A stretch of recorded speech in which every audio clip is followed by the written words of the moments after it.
Tem uma música da Elza Soares que eu gosto muito, que é a carne mais barata do mercado, e a música da Isalu, Mulheres Negras. A carne mais barata do mercado é a carne negra.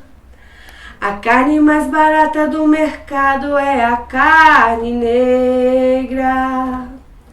A carne mais barata do mercado é a carne negra. A carne mais barata do mercado é a carne negra. Enquanto o couro do chicote cortava a carne, a dor metabolizava, fortificava o caráter.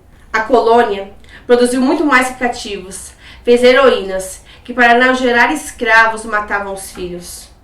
Não fomos vencidas pela anulação social, sobrevivemos à ausência na novela e nos comerciais. O sistema pode até me transformar em empregada, mas não vai me fazer raciocinar como criada. Nossos traços faciais são como letras de um documento, que mantém vivo o maior crime de todos os tempos. Podem pagar menos pelos mesmos serviços, atacar nossas religiões, acusar de feitiço. Só não pode arrancar o nosso orgulho de ter a pele negra.